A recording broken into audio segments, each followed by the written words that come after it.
어제 법원에서 선고가 하나 있었는데 손혜원 전 의원 아시죠? 문재인 대통령의 부인 김정숙 여사의 친구라고 하는, 그래서 뭐 정수가 혜원아 뭐 이렇게 부르는 사이라고 하죠. 그래서 손혜원 전 의원이 문재인 정부 출범하자마자 상당한 정도의 권세를 누렸는데, 그러다 보니까 이런저런 특혜 의혹이 불거지고, 그 대표적인 게 투기 의혹과 그 다음에 부친의 독립유공자 지정, 이 두 가지였습니다. 근데 투기 의혹에 대해서는 작년에 법원에서 1심 선고가 나왔죠. 목포시 도시재생사업계획을 미리 파악한 뒤에 차명으로 부동산을 매입하고 이를 제3자에게 알려서 매입하게 한 혐의, 이걸로 작년 8월에 1심에서 징역 1년 6개월의 실형이 나왔습니다. 그런데 법정 구속되지는 않았습니다. 아마 이것도 뭐 방어권 보장이라고 하는데, 방어권 보장을 위해서 뭐 징역 1년 6개월인데 뭐 굳이 실형을 살지 않게 할 이유가 뭐 있는가, 뭐 이런 생각은 드는데, 어쨌든 그거는 뭐 판사의 재량이니까 그렇다 치고요. 근데 그때 이 제기된 이후에 손혜원 전 의원 얼마나 유튜브나 뭐 또는 언론을 통해서 큰 소리를 쳤습니까? 차명이면 전 재산을 국고로 환원하겠다. 재산을 모두 걸 뿐 아니라 국회의원직도 사퇴하겠다. 목숨을 내놓으라면 그것도 내놓겠다. 뭐 이런 식으로 얘기를 했었죠. 야, 이게 작년 8월이 아니고, 그러니까 선고는 작년 8월에 있었고 이런 얘기를 한 거는 벌써 재작년이네요. 그렇게 해가면서 결국은 이제 작년 총선에서는 뭐 나오지 못했죠. 그래서 이제 유죄 선고를 받았는데, 자, 이게 이제 핵심적인 의혹 중에 하나였고, 또 하나의 핵심적인 의혹이 바로 부친 독립유공자 지정 의혹입니다. 이거는 사실 이 투기 문제보다도, 투기 문제는 뭐 돈이 왔다 갔다 하는 일이지만, 이거는 안 되는 걸, 전 정부에서 안 되는 걸 이 정부에서 만들었다는 차원에서 훨씬 심각한데, 문제는 여기에 또 미스터리가 있습니다. 그거를 오늘 말씀드리겠습니다. 자, 이런 겁니다. 손혜원 의원 부친 손용우 옹이죠. 손용우 옹이 일제시대 때 독립운동을 했다. 뭐 이 점은 상당 부분 이런저런 자료에서 인정이 됩니다.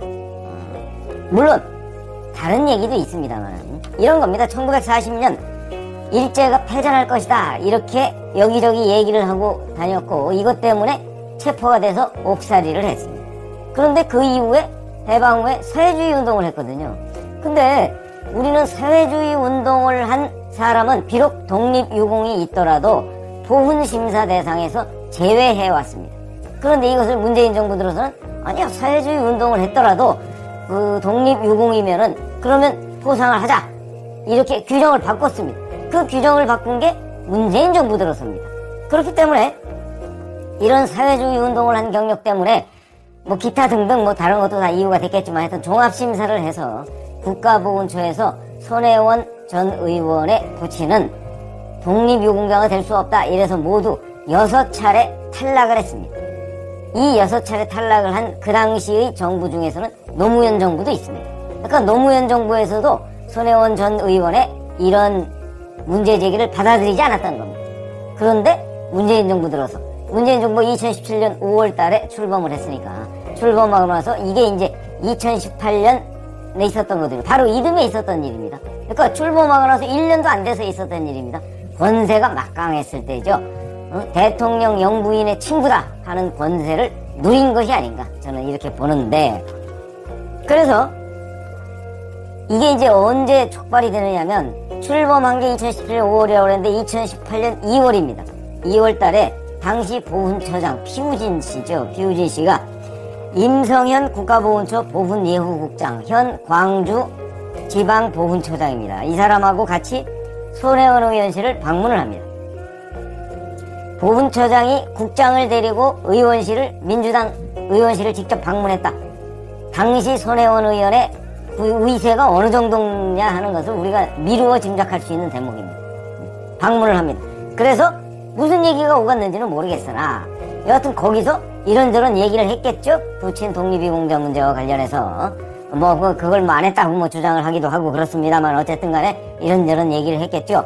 근데 거기서 무슨 얘기를 했는지는 정확히 모르지만, 바로 이 방문이 있었던 다음날 손혜원 의원 부친에 대한 독립유공자 재심사에 들어갑니다. 이 재심사는 그 동행했던 임성현 국가보훈예우국장, 보훈예우국장이 지시를 해서 재심사에 들어갑니다. 그러니까 바로 다음 날부터 그랬다는 얘기는 그 전날 그 모임에서 어떤 식으로든 청탁, 부탁이 있었다 하고 생각하는 것이 합리적이고 아마 그것이 진실에 가까울 겁니다. 그래서 이제 이런 관련한 의혹이 계속 불거지니까 검찰에서 자 과연 부정한 청탁이 있었느냐 부분에 관해서 수사에 들어갔죠. 언론에서도 이런저런 얘기를 하고 그 다음에 손혜원 전 의원은 그런 청탁 없었다고 얘기하고 피우진 처장도 없었다고 얘기를 했습니다. 그래서 이와 관련해서 이제 국회에서도 논란이 되지 않았겠습니까? 그러니까 국회에서 이제 피우진 처장한테도 질문을 하고 이 임성현 국장한테도 질문을 하고 그런데 임성현 국장이 거기에 대해서 답변을 내놓습니다. 뭐라고 내놓느냐? 누가 이거 신청을 했느냐 했을 때 손 의원 오빠가 전화 신청을 해서 그래서 재심사가 진행됐다 이렇게 얘기를 한 겁니다. 이 문제에 관해서 검찰이 수사를 해보니까 아닌데 전화한 기록이 없으니까 그래서 추궁을 하고 여기저기 그 자료 수집을 해서 이 사람이 거짓 답변을 했다 해서 기소를 한 겁니다. 그에 대한 판결이 어저께 나왔던 거죠. 그게 징역 6개월에 집행유예 2년 이렇게 나왔습니다. 그러면 그러니까 이제 검찰에서 수사했을 때는 이 임 국장이 답변한 게 허위 답변이다 이렇게 얘기하는 거죠. 그러니까 허위 공문서 작성 및 행사 이런 혐의로 기소가 된 겁니다. 여기에 대해서 법원이 징역 6개월에 실형 대신 집행유예 2년 이렇게 내린 것인데 그럼 이게 뭐가 문제냐 이런 거죠. 자 2018년 2월 달에 피우진, 임성현, 손혜원 이렇게 세 사람이 만난 겁니다. 피우진 처장이 직접 찾아가서 이렇게 세 사람이 만난 거기서 청탁이 있었느냐 이것도 검찰이 수사를 했는데 그거는 또 무혐의 처분을 했습니다. 서울 남부지검에서 수사를 했는데 그 부분은 무혐의 처분했습니다. 그러면 결국은 검찰 수사 결과와 재판 결과를 종합해보면 2018년 2월 달에 아무도 청탁을 안 했는데 바로 다음 날부터 재심사에 들어갔고 그래서 독립유공자가 됐고 그런데 신청이 손혜원 의원 오빠가 했다 이렇게 국회에서 답변한 사람은 거짓 답변으로 징역 6개월에 처해지고 이게 앞뒤가 안 맞았습니까? 청탁이 있었으니까 재심사가 곧바로 다음 날부터 한 뭐 몇 달 뒤부터 진행이 됐다면 모르겠는데 다음 날부터 진행이 됐을 것이고 또 그렇게 됐는데 그걸 숨기기 위해서 그러니까 피우진 처장과 손혜원 의원 사이에 무슨 청탁이 있었느냐 하는 걸 숨기기 위해서 임성현 국장도 당일 현장에 있었으니까 들었을 거 아니겠습니까? 숨기기 위해서 국회에 거짓 답변을 했다. 이게 진실 아닙니까? 그런데 검찰의 수사 결과와 법원의 재판 결과를 보면 청탁은 무혐의 없다. 그러니까 없다죠. 정확하게 얘기하면 이거는 뭐 진실은 어떨지 모르겠지만 사실관계로서는 여하튼 없다 이렇게 결론이 난 겁니다. 없다. 그런데 바로 다음 날부터 재심사를 우연히 했고 그리고 이 사람은 임성현 국장이 자기 스스로 판단해서 국회에 허위 답변을 했다. 그래서 징역형을 받았다. 이런 얘기밖에 안 되는 거잖아요. 이게 이해가 되십니까? 그런 의미에서 본다면 뭐가 잘못됐냐? 선고가 잘못됐냐? 법원이 선고가 잘못됐냐? 검찰 수사가 잘못됐냐? 당연히 검찰 수사가 잘못된 것이죠. 무슨 얘기냐면 결국 임성현 국장이라는 사람은 지금 광주지방보훈처장은 그 당시에 피우진 보훈처장을 어찌됐든 간에 감싸기 위해서 허위 답변을 했던 거라고 봐야 되지 않겠습니까? 근데 임성현 국장은 지금 그런 답변을 안 하고요. 계속해서 피우진 처장을 감싸고 있습니다. 그러면 이제 본인이 책임져야 되는 것이죠. 이게 만약에 집행유예가 아니고요. 그냥 징역형이 확정됐다면 아마 이 임성현 국장이 본인이 진실대로, 사실대로가 아니고 진실대로 얘기를 했을 가능성이 저는 매우 높다고 보는데 집행유예가 됐으니까 그냥 글쎄요. 근데 집행유예가 돼도 광주지방보훈처장은 못할 거예요. 확정되면. 그러니까 막 이게 실형이 떨어졌어야 사실은 이 사람이 진실을 밝히고 그리고 그렇게 되면 이제 피우진 처장과 손혜원 전 의원도 이 문제와 관련해서 다시 수사를 받아서 단죄를 받을 텐데 지금 그게 아닌 상황이 돼버려서 지금 제가 이렇게 유튜브를 하는 이유는 아니 이게 수사 결과와 재판 결과가 앞뒤가 안 맞는 것 아니냐 하는 지금 말씀을 드리고 있는 겁니다. 이렇게 따지면 자 어떤 일을 다시 해야 되겠습니까? 결국은 2018년 2월 달에 피우진과 손혜원이 만나서 어떤 청탁을 했느냐. 근데 그 청탁도 우리가 능히 짐작하는 것이죠. 우리 아버지가 이만저만 해서 그동안에 6차례씩이나 심지어는 노무현 정부에서도 이렇게 보훈 국가유공자 신청을 했는데 안 됐노라.